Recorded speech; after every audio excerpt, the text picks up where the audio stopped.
আগেকার দিনে মেয়েদের গৃহকর্মে নিপুণা বলে আখ্যা দেওয়া হতো। কাজের ধরনটা পাল্টে গেলেও আমরা কিন্তু এখনও সেই নামটাই বহন করে চলেছি প্রতিদিনের জীবনযাত্রায়, সঙ্গে আধুনিক মানসিকতা। গুড মর্নিং বন্ধুরা, welcome back to my channel. আমি মহানগরী কলকাতা থেকে তোমাদের বন্ধু সঞ্চিতা তোমাদের কাছে নিয়ে চলে এসেছি আমার ডেইলি ব্লগ চ্যানেল সঞ্চিতা সঞ্চয় নিয়ে। আর সঙ্গে করে নিয়ে এসেছি আরও একটি নতুন ভিডিও। আমার সঙ্গে তোমরা থাকো। আশা করছি তোমরা দেশে ও দেশের বাইরে যে যে প্রান্ত থেকে আমার এই ভিডিওটি দেখছো সবাই ভালো আছো, সুস্থ আছো আর সাবধানেও আছো। আমরাও বেশ ভালো আছি। আজ মঙ্গলবার আর এখন সকাল 7টা। ভালো আছি এই কারণে বন্ধুরা, তোমাদের একটা মেসেজ দেওয়ার আছে আমার। কারণ আমার মা তো যেন অসুস্থ ছিল, মা কিন্তু এখন অনেকটা ভালো আছে।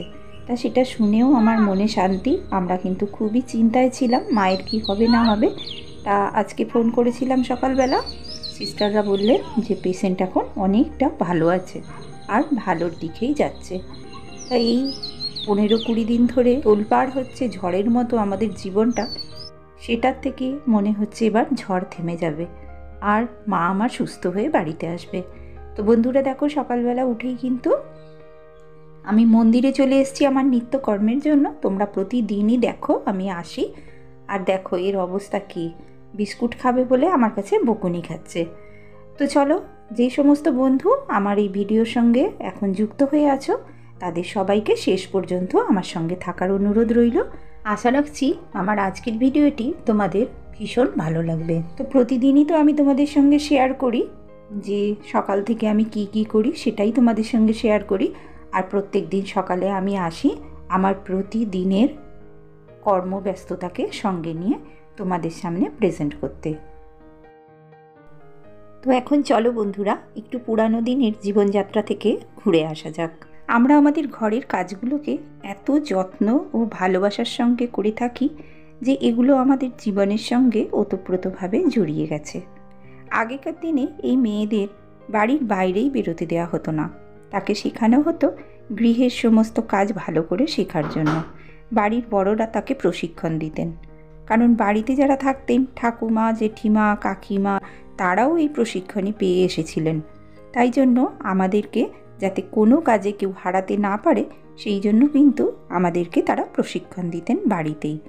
তখনকারের দিনটাই ছিল এই রকম যে মেয়েদের বাইরে বেরোতে দেওয়া হতো না, বাড়িতে বসিয়ে রাখবে, তার তো একঘেয়েমি লাগতো, তাই জন্য তাকে বাড়িতে সমস্ত কিছু কাজ শেখানো হতো।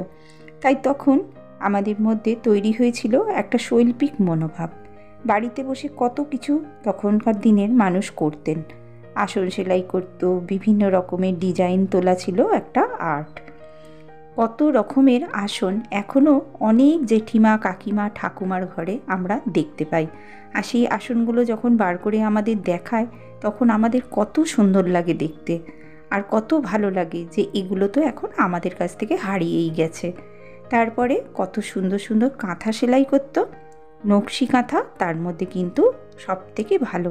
আমার কিন্তু নকশি কাঁথা দেখতে খুব ভালো লাগে।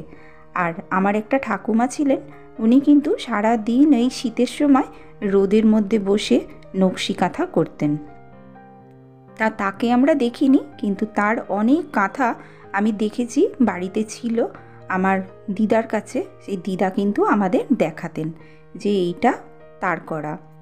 তাই এত সুন্দর নানান রকম সুতো দিয়ে করতেন। তখন তো সুতো ছিল না, এখনের মতো কিনতে পারতো না। তখন যেহেতু সেই পাড়ওয়ালা শাড়ি নাকি পাওয়া যেত, সেই পাড় তুলে তুলে সেই সুতো দিয়ে কিন্তু সেলাই করতো। তখনকার দিনের ওই কাঁথা সেলাই বলো বা আসন সেলাই বলো, আমরা দিদাদের কাছে গল্প শুনেছি। শুধু কি তাই, তখনকার দিনের মানুষ ছিল প্রচণ্ড কর্মঠ, আর তাদের ছিল কর্মদক্ষতা। এছাড়াও আরও আছে গয়না বড়ি দেওয়া, নানা রকম টক মিষ্টি আচার তৈরি করা, ঘর সাজানো, বিভিন্ন রকমের হাতের শৌখিন কাজের মাধ্যমে তোমরা দেখতে পাবে এখনও পর্যন্ত অনেকের বাড়িতে ওয়ালপেপার, ওয়াল প্লেট, বিভিন্ন রকমের ছবি সবই ছিল। এখনও আমরা সাজাই, কিন্তু সেগুলোর মধ্যে আধুনিকতার ছোঁয়া লেগেছে। তারপর কত রকমের স্টিচ, রুমাল তৈরি করা, আর তাতে রঙিন সুতো দিয়ে ফুল করা, কি ভালো যে লাগতো দেখতে। আমার মাও কিন্তু যেন অনেক সেলাই জানতো। আমার মা কিন্তু সেলাইয়ের ডিপ্লোমা ছিল, তাই জন্য আমার মা আমাদেরকেও না ছোটোবেলায় অনেক সেলাই শিখিয়েছে। আমরা নানান রকম স্টিচ জানি জানো। যেহেতু আমার মা ভালো সেলাই জানতেন, তাই জন্য আমাদের স্কুলে কোনো সময় যদি আমাদের ওই কাজ দিত, তখন কিন্তু আমার মা আমাদের সমস্ত সেলাই শেখাতেন। তার মধ্যে শার্টিন স্টিচ, রান স্টিচ, হেম, কাশ্মীরি স্টিচ, গিট সেলাই, চেন সেলাই, বখেয়া আর গুজরাটি, আরও কত রকমের স্টিচ, চিকন স্টিচ, বোতাম স্টিচ, ফ্রেঞ্চ নট, আর কত বলবো। আমরা কেন এগুলোর সঙ্গে পরিচিত জানো? নানান রকম স্টিচ আমাদের কিন্তু শিখিয়েছিল, আমরা কিন্তু সেগুলো জানি। তখন কিন্তু ভালো লাগতো যেন স্কুলে করতে। আর তারপর তো স্কুল থেকে সেগুলো উঠেই গেল, ওগুলো তো আর দেখানোই হতো না। তারপরে মা কিন্তু আমার খুব ভালো গুজরাটি সেলাই জানতো যেন। তা মা আমাদের অনেকবার শেখাতে চেয়েছেন, কিন্তু গুজরাটি সেলাই এতটা গুজরাটি স্টিচ এতটাই কঠিন লাগতো আমাদের কাছে যে আমরা কেউ সেটা শিখতে পারিনি। এটা কিন্তু আমার মায়ের খুব মায়ের খুব কষ্ট হতো যে আমি এত ভালো গুজরাটি সেলাই জানি আর তোরা কিন্তু কেউ আমার কাছে শিখলি না। তো যাই হোক, সেই যে শেখানোটা তখনকার ভালো লাগতো তখন, কিন্তু এখন আর জানো তো সময় আর ভালো লাগে না। আমার যেরকম আমার একটা দিদি, সে কিন্তু খুব সুন্দর উলের কাজ জানতো। সে এত সুন্দর করে সোয়েটার তৈরি করতো, ডিজাইনটা এত সুন্দর দূর থেকে দেখে তুলে নিয়ে করতে পারতো যে সে নিজে নিজেই সেলাই করতো, এই রকম আর কি। তখনকার দিনে কিন্তু অনেক ভালো ভালো সেলাই ছিল, যেগুলো মা আমাদের শিখিয়েছিল। এখন তো আর সেগুলো নেই, আর আমি কিন্তু কোনোদিনই এইসব করতে ভালোবাসি না। আমার একটু ওই ন্যাক ছিল তোমার আসন সেলাইয়ের দিকে, তাও সেই একদমই ছোটোবেলায়, খুব বেশি দিন তো আমরা পাইনি। তা সেই একদমই ছোটোবেলায় আসন সেলাই করতাম। আর সেই আসন সেলাইয়ের যে সুতোগুলো, ডিজাইনগুলো তুলতাম সুতো দিয়ে, কিন্তু সুতো না, উল দিয়ে করতাম। আর সেই ডিজাইনটা তুলে আর ভরাট করতে ইচ্ছা করতো না। সেইরকম আসন আমার এখনও অনেক পড়ে আছে। তা আমি এখনও পর্যন্ত সেই আসন ভরাট হয়ে ওঠেনি।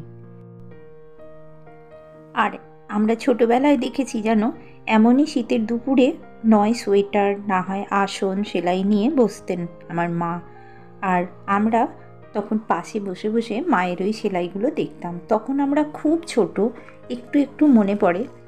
আর তারপর তো সেসব উঠেই চলে গেল। আর এখনকার দিনের ছেলে মেয়েদেরা তো এইসবের ধারে কাছেই আসে না, কারণ তারা এখন বই পড়তেও ভুলে গেছে। আমার মায়ের কিন্তু বই পড়ার ন্যাকটাও খুব ছিল যেন।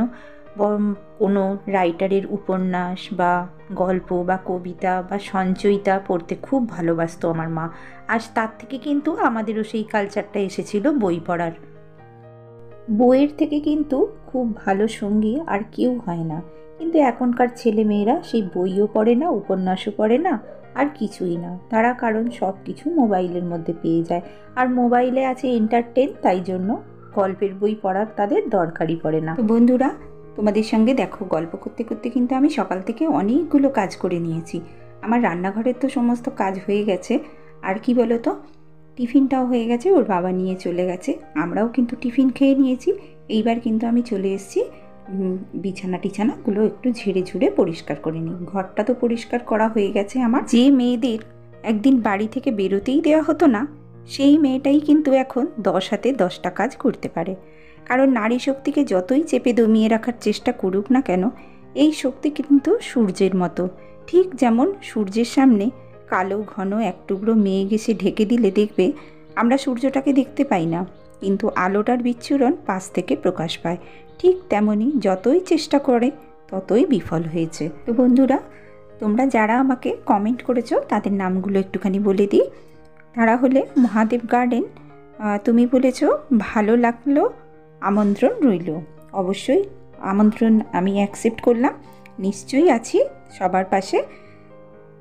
সৌমির সারাদিন, তুমি বলেছ মহানগরী কলকাতা, কথাটা শুনে দাঁড়িয়ে গেলাম। আমি কলকাতার বাসিন্দা ভাই, তাই জন্য আমি মহানগরী কলকাতা বলেছি। তুমি কোথায় থাকো সেটা জানালে খুব ভালো লাগবে। আর বলেছ রান্নাঘরে প্রণাম করে রান্না বসানো, সত্যিই ভালো লাগলো ভিডিওটা, অসংখ্য ধন্যবাদ তোমাদের। আর ডেইলি লাইফ উইথ রাখি, তুমি বলেছ লাইক দিয়ে দেখলাম মায়ের বাড়িতে হাতে খড়ি অনুষ্ঠান, খুব ভালো লাগলো। অসংখ্য অসংখ্য ধন্যবাদ জানাচ্ছি, আমার আন্তরিকভাবে তোমাদের অভিনন্দন জানাচ্ছি আমার ভিডিওতে কমেন্ট করার জন্য। তো যে সমস্ত বন্ধুরা এখনও আমার সঙ্গে আছো, আমার পুরো ভিডিওটা দেখছো, তাদের তো আমি আন্তরিকভাবে ধন্যবাদ জানাচ্ছি। এবং আমার আজকের ডেইলি ব্লগের কোনো অংশ যদি তোমাদের একটুও ভালো লেগে থাকে তাহলে অবশ্যই একটা লাইক, কমেন্ট ও সাবস্ক্রাইব করে আমার পাশে থেকে যেতে পারো। নতুন বন্ধুরা অবশ্যই যদি তোমাদের ভালো লেগে থাকে তাহলে, আর আমার এই পরিবারটাকে তোমাদের ভালো লেগে থাকে তাহলে অবশ্যই সাবস্ক্রাইব করে দিয়ে যেও। পুরানো দিনের মানুষদের সান্নিধ্য পেয়েছেন এমন অনেকই আমার বন্ধু আছেন যারা আমার অনেক বেশি শ্রদ্ধেয়। তাদের যদি এই সমস্ত জিনিসগুলোর সঙ্গে পরিচিতি আপনাদের থেকে থাকে, অবশ্যই আছে। আর আমার এই আজকের স্মৃতিকথাটি যদি আপনাদের ভালো লেগে থাকে বা পুরনো দিনের কথা আপনাদের মনে পড়ে যায় তাহলে আমার কিন্তু খুব ভালো লাগবে। কারণ দেখুন, মাঝে মাঝে কিন্তু পুরনো জিনিসকেও নাড়াচাড়া করতে হয়, না হলে আমাদের কিন্তু সংস্কৃতি থাকে না। আর আমরা যাদের কাছ থেকে শিখেছি, এত পটু হয়েছি আর সমস্ত কাজের নিপুণতা আমাদের এসেছে, তাদের আমরা তো অস্বীকার করতে পারি না। তাই জন্য তাদের প্রতি আমার সশ্রদ্ধ প্রণাম রইল। আজকে আমার রান্না শেষ, সব শেষ বন্ধুরা, স্নান হয়ে গেছে, পুজোও হয়ে গেছে।